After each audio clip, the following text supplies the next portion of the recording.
Recent గా నిన్న జరిగిన ఒక మీటింగ్ లో ఒక సభలో పవన్ కళ్యాణ్ గారు చెప్పే మాటలు ఒక ప్రతిపక్షాలకు భయపుట్టించేలా ఉన్నాయంటారా? ఈ రోజు జరిగింది, నిన్న కాదు మీటింగ్, ఈ రోజు జరిగింది అనుకుంటా. ఇంకా మధ్యాహ్నం జరిగినట్టుంది మీటింగ్, నిన్న జరగలేదు. తూర్పు గోదావరి అంటే ఒకప్పుడు అల్లర్లు, ట్రైన్లు తగలబెడతాలు, తగలబెడతాలు అని ఒక సిచ్యువేషన్, ఒక మచ్చ అనేది ఉంది. ఓకేనా, కుల రాజకీయాలు అనేది ఒక మచ్చ అనేది ఉంది. ఈ రోజుతో ఆ రాజకీయానికి తెర వేశాడు, దట్ ఈజ్ పవన్ కళ్యాణ్ గారు.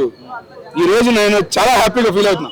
నాదెళ్ల మనోహర్ గారికి పవన్ కళ్యాణ్ గారికి ఎందుకు ఎట్లా ట్రైనింగ్ ఎట్లా ఇచ్చాడో ఆయనకి ఓటు వేసినందుకు నాదెళ్ల మనోహర్ గారికి ఈ రోజు నేను చాలా హ్యాపీగా ఫీల్ అవుతున్నా. ఏం మాట్లాడినాడు చంద్రబాబు నాయుడు గారు డిప్యూటీ సీఎం ఎందుకు ఇచ్చాడా, అలా కొడుకు కూడా ఈయనకి ఎందుకు ఇచ్చాడా అన్న బాధ ఈ రోజుతో పోయింది.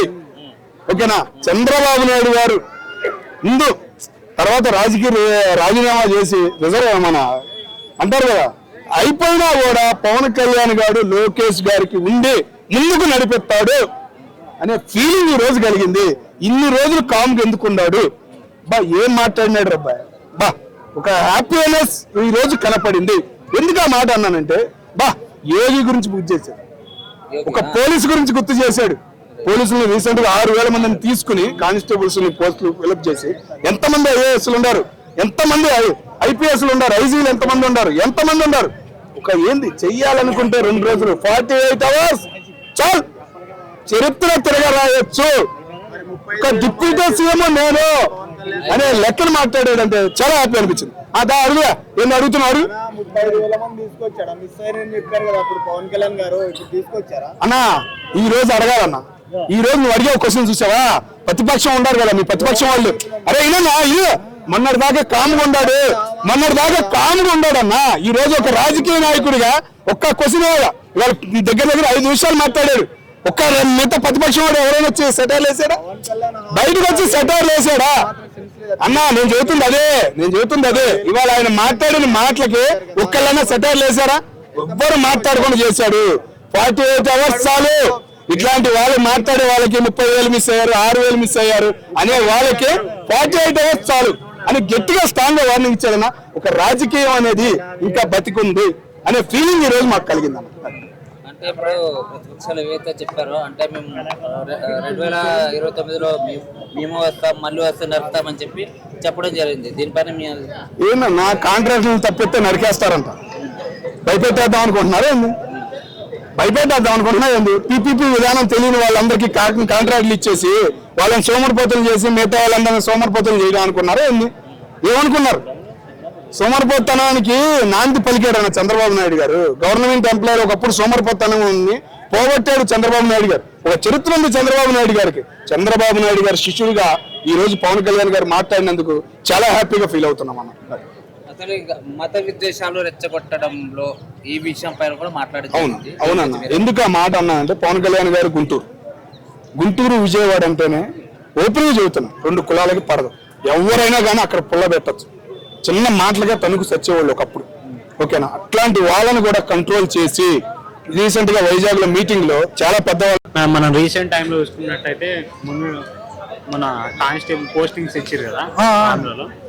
ఆ రోజు ఒక కుర్రాడు లేచి మా విలేజ్ కి రోడ్ లేదనగానే మన పవన్ కళ్యాణ్ గారు రోడ్లకు అమౌంట్ శాంక్షన్ చేయడం జరిగింది, పనులు కూడా జరుగుతున్నాయి. దీనిపై మీ స్పందన ఏంటి? మొన్న ఒక సిస్టర్ అడిగింది కదనా, మామూలుగా సార్ ఇట్లా మా ఊరికి రోడ్లు లేవు, మేము క్రికెట్ ఆడాలనుకుంటున్నాము, మాకు డబ్బులు లేక ఆడడం లేదా అని చెప్పేసి అనింది కదా సార్. ఆ మాటకి ఏమనకుండా మా పవన్ అన్న లేచి నేను చేయిస్తానని చెప్పి అమౌంట్ ఇవ్వడం కూడా అయ్యింది, ఊర్లకు రోడ్లు చేయించడం కూడా అయింది. చాలా మంది ఏమన్నారంటే గెలిస్తే ఏం చేస్తారా, ఏం చేయడు అది ఇదని చాలా మంది అన్నారు. కానీ గెలిచిన వెంటనే రోడ్లు చేయించాడు. మామూలుగా స్కూళ్ళకు ప్రతి ఒక్క స్కూళ్ళకు వెళ్ళి అందరికి మంచిగా ఉందా లేదా, మంచిగా జరుగుతుందా లేదా అని ప్రతి ఒక్కటి కనుక్కొని ఆయన చేస్తున్నాడు అన్న. ఆ సీఎం, డిప్యూటీ సీఎం అనే దానికి న్యాయం చేస్తున్నాడు. అంటే మళ్ళీ నెక్స్ట్ సారి ఆయనే సీఎం అయ్యే అవకాశం ఉందని అంటున్నారు. దీనిపైన మీ స్పందన? అవ్వాలండి, పక్కా అవ్వాలి. మేము వేసేదే అన్నకి ఓటు, ఇంకెవరికి వేయము. అన్న నెక్స్ట్ సీఎం అవుతాడంటే ఇంకేం కావాలి, ఇప్పుడు డిప్యూటీ సీఎం, రేపు సీఎం అవుతాడంటే ఇప్పుడు మోస్ట్లీ చంద్రబాబు గారు ఉంటాడో ఉండడో తెలీదు, మోస్ట్లీ రిటైర్డ్ అవుతారు, రాజీనామా చేస్తారు అనుకుంటా. నెక్స్ట్ పవన్ కళ్యాణ్ గారే వెళ్తారు ఆ సీట్. నెక్స్ట్ లొకేషన్ సీఎం చేద్దామని చెప్పి చంద్రబాబు ప్లాన్ లో ఉన్నాడు. ఆయన ఇవ్వడండి, లోకేష్ గారికి ఇవ్వరు, పవన్ కళ్యాణ్ గారికి ఇస్తారు. ఒకప్పుడు పప్పు అన్నారు, ఇప్పుడు పప్పు కాస్త సింహం లాగా తయారయ్యాడని చెప్పి లాస్ట్ మంది ఇంతకు ముందు ఏమన్నారంటే 2020లో ఏదో గిద్దూరుకి వెళ్ళాక ఒక మజ్జిగ తాగితే తీయగా ఉందని చెప్పేసి దాన్ని చాలా మంది ట్రోల్ చేసినారు. కానీ ఈరోజు ఆ మంచి తీయగా ఉందన్న మంచి ఇప్పుడు మన ఏపీకి ప్రత్యర్థులు ఎవరైతే ఉన్నారో వాళ్ళకి సింహం లాగా కనిపిస్తున్నారని చెప్పి చాలా మంది చెప్తున్నారు. సింహం లాగే కనపడుతున్నాడు. ఎంత మంది ట్రోల్ చేశారన్న, పాపం ఏం చేశాడన్న ఆ వంచిని పట్టుకొని ట్రోల్ చేసినాడు. ఈరోజు మా పవన్ కళ్యాణ్ గారిని ఎవరెవరైతే అసెంబ్లీకి రానివ్వలేదో ఇప్పుడు వాళ్ళే లేరన్న అసెంబ్లీలో. నువ్వు అసెంబ్లీకి రారా అంటే మా అన్న వేయండు, వాళ్ళే లేరు అసెంబ్లీలో. అంటే ఇదంతా ఎలక్షన్స్ అనేటివి గ్యాంబ్లింగ్ చేస్తున్నారు, రిగ్గింగ్ చేసినారు అంతా, ఇదంతా మొత్తం రిగ్గింగ్ చేసి గెలిచినారని చెప్పి చెప్తున్నారు. అది 2020లో వాళ్ళకు కూడా అలాగే జరిగిందని అనుకోవచ్చు కదన్నా. మేము ఏందన్నా ఎన్ని సీట్లైనా గెలిచింది వాళ్ళు. ఈవీఎంలు మార్చేసినారు అంతా, లేకపోతే అసలు అన్ని సీట్లు ఎందుకు వస్తాయని చెప్పి చెప్తున్నారు. ఈయన చేసిన తప్పు ఏమంటే నా ఫస్ట్ పైన మోడీకే వ్యతిరేకంగా పోవడము, అది పులేనా. ఆయనకి వ్యతిరేకంగా పోతే ఎవరైనా ఓడిపోతారు. ఇప్పుడు మోడీ గారు వాళ్ళ సపోర్ట్ ఉంది కాబట్టి ఈరోజు గెలిచిండన్నా. అసలు మోడీకి వ్యతిరేకంగా పోకూడదన్నా, మోడీకి సపోర్ట్ ఉంటే గెలుస్తారు ఖచ్చితంగా. మాకు నెక్స్ట్ పవన్ కళ్యాణ్ సీఎం కావాలని మేము కోరుకుంటాం.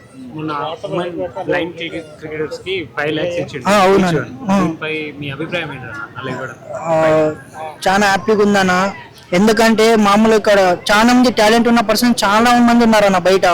వాళ్ళకి అవకాశం వచ్చింది కాబట్టి వాళ్ళు చెప్పుకుంటే అన్న చేసిండు, అది మాకు హ్యాపీ అనిపించింది. అంటే అలా చెప్తానే చేస్తారా, చెప్పకుండా చేయరా? అంటే అది ఆయన అన్న వరకు వెళ్తే ఎవరికైనా చేస్తాడన్న, కానీ అక్కడి వరకు వెళ్ళాలి కదా. చాలా మంది ట్రై చేస్తుండే అక్కడి వరకు వెళ్ళాలని చెప్పేసి. అంటే అక్కడ దాకా వెళ్ళకపోవడానికి కారణాలు ఏముంటాయి? అక్కడ దాకా వెళ్ళకపోవడానికి కారణాలు ఏమై ఉంటాయి? అంటే కొంతమంది పట్టించుకోరన్నా. మామూలుగా బయట ఇప్పుడు కోచర్స్ ఉంటారు అన్న, మెయిన్ వాళ్ళు పట్టించుకోవాలా. వాళ్ళు పట్టించుకుంటేనే ప్రతి ఒక్కరు వెళ్ళి అడిగినా చేస్తారు. వీళ్ళు కోచర్స్ ఎలా అంటేనా టాలెంట్ ఉన్నందుకు గుర్తించారన్నా, డబ్బులు లంచం లాగుతారన్నా.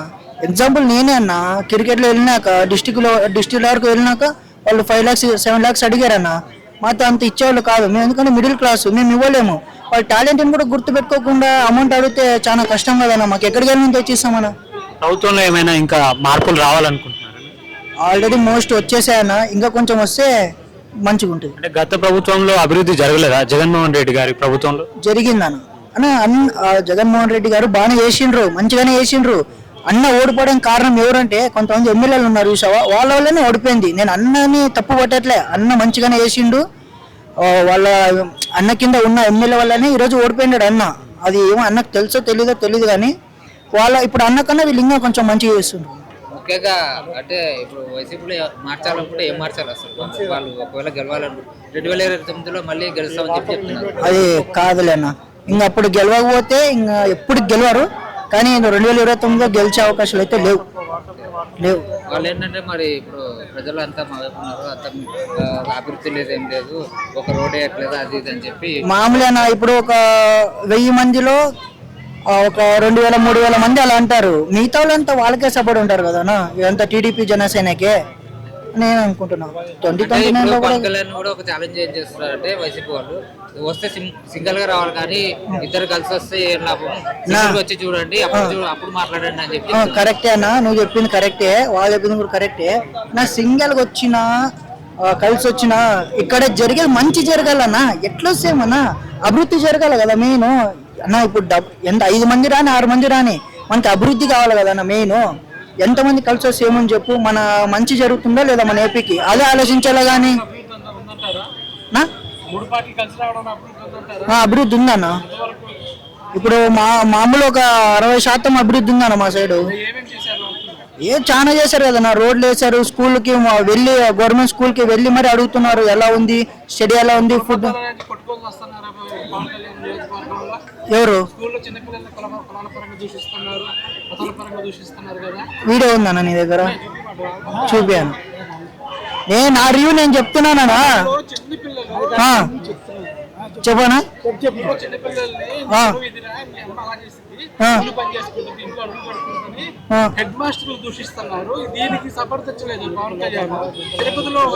అదే నేనేమంటున్నానంటే అదే నేను ఏమంటున్నా ఇంతవరకు ఇప్పుడు క్రికెట్ గురించి అడిగాడు అన్న అంటే ఇంకా అన్న ఆట వరకు వెళ్ళకపోవడం కారణం ఏంటంటే ఇప్పుడు అన్న వరకు వెళ్తే ఎవరైనా రెస్పాండ్ అవుతారన్న అది వెళ్ళకుంటే ఎవరు రెస్పాండ్ ఇప్పుడు నువ్వే ఎగ్జాంపుల్ ఒక ఎమ్మెల్యే అనుకో ఇప్పుడు మాకు ఏదైనా టైంట్ అది నీ వరకు వస్తే నువ్వు హెల్ప్ చేయగలుగుతావు రాకుంటే హెల్ప్ చేయలేవు కదనా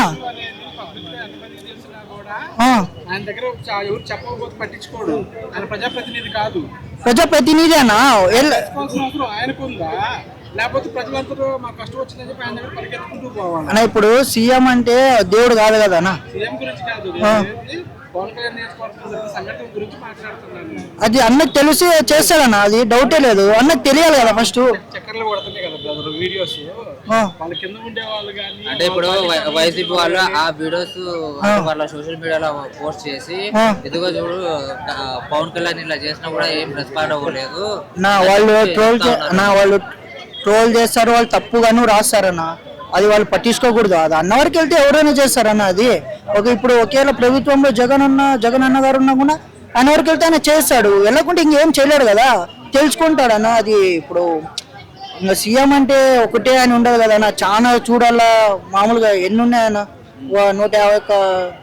175 సీట్స్ అన్ని దాంట్లో ఎలా తెలుసుకుంటారు చెప్పాను కొంచెం టైం పడుతుంది నిన్న మెడికల్ కాలేజీలు ప్రైవేటీకరణ కోసం 1 కోటి సంతకాలతోటి లోక్సభకు మన జగన్మోహన్ రెడ్డి గారు బయలుదేరడం జరిగింది అంటే 1 కోటి సంతకాలు వాళ్ళు ఇష్టపూర్వకంగానే ఇచ్చిరంటారా ఏమన్నా అదైతే నాకు తెలియదు ప్రజలు అది అంత ఐడియా లేదు ఈ వీడియో కనుక మీకు నచ్చినట్లయితే లైక్ చేయండి, షేర్ చేయండి. మరిన్ని వీడియోస్ కోసం మా ఛానల్ని సబ్స్క్రైబ్ చేయండి. మీ అభిప్రాయాలు మాకు కామెంట్స్ రూపంలో చెప్పండి. మరిన్ని వీడియోస్ కోసం మా ఛానల్ని సబ్స్క్రైబ్ చేయండి.